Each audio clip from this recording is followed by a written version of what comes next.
All right. Hello, everyone from Business Law. My name is Anane, and I'm with my partner, Samantha Slater. And today we're going to be talking about ADR. Okay, so what is ADR? So ADR stands for Alternative Dispute Resolution, and I'm going to go through this really quick. We're going to cover more about it later. Uh, the three parts of negotiation, mediation, and arbitration, and it's fast, less expensive, and private. All right. Other methods of ADR are part of the in-house program. So we have the open door policy and the ombudsman's office. And then more formal methods like mediation and arbitration, private judging, mini trials, and the summary of jury trial. Okay, so what is negotiation? So it relies on parties coming to a resolution on their own and not depending on a neutral party or a decision maker. So, for example, these two people in the left photo is the boss and her employee. The employee has a problem, he's going to negotiate with his boss the problem and they can come to an agreement or a resolution or the dispute can continue farther. So the benefits are it's a speedy resolution, it's inexpensive, and parties participate voluntarily. The cons, there are no rules, and party may be bargaining badly or unethically. There is no guarantee on the resolution. All right, moving to mediation. Mediation does also involve a third party, and this party works as a mediator to face with each of the parties. The mediator does talk with them, and they are typically indifferent when adjoining rooms.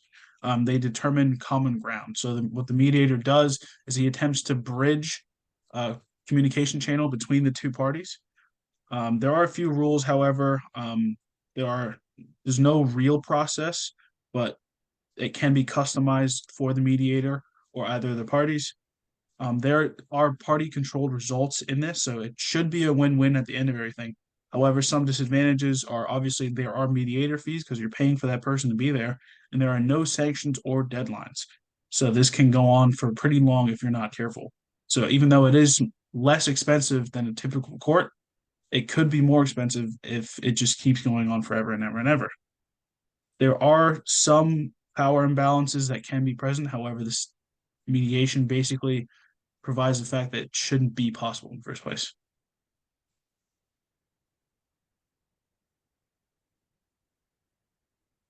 Okay, moving on to arbitration. So parties vest authority in a neutral third party decision maker.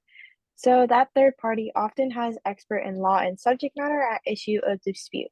Their decision do not form binding precedents, and the third party cannot be a judge. More formally, type of ADR. So only certain types of claims can the arbitrator in their field be licensed. They have to be licensed in the field that they are resolving. So, for example, arbitration, many labor contracts have binding arbitration clauses. So, settling a dispute by a neutral third party, which is the arbitrator, who renders a legally binding decision, usually an expert. So, the case begins with a submission to an arbitrator, then hearing is held where parties present their arguments, and finally, the arbitrator will render an award.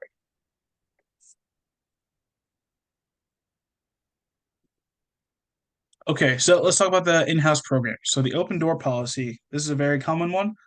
This basically means that any employee can go to any level of management to discuss any kind of issues or concerns.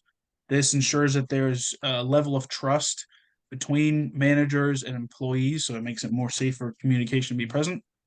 Um, Secondly, is the Ombudsman's office.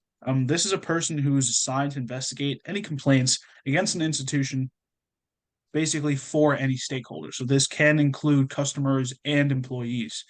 One common example for this would basically be a customer service representative. You have an issue with a package, and they're going to take care of that for you and try to resolve that as quickly and inexpensively as possible.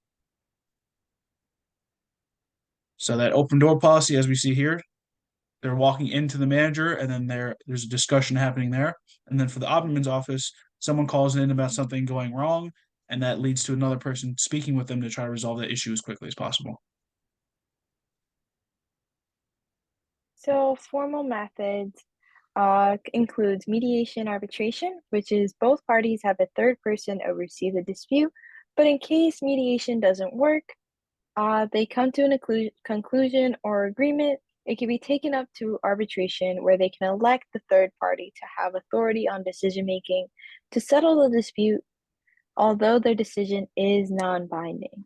So there's also private judging. Private judging, the parties can hire a retired judge or someone with expertise in the subject to oversee dispute and help achieve a conclusion or agreement. So the parties agree to retain the neutral third party as shown, and as the private judge who has expertise in the area, they hear the case and make a decision similar as a judge. So this is basically going to it's litigation, but not litigation. This is the process right before litigation in case they don't want to take it that far and spend that kind of money. So similar, but not the same. All right, so a little bit more of the formal methods. We have a mini trial.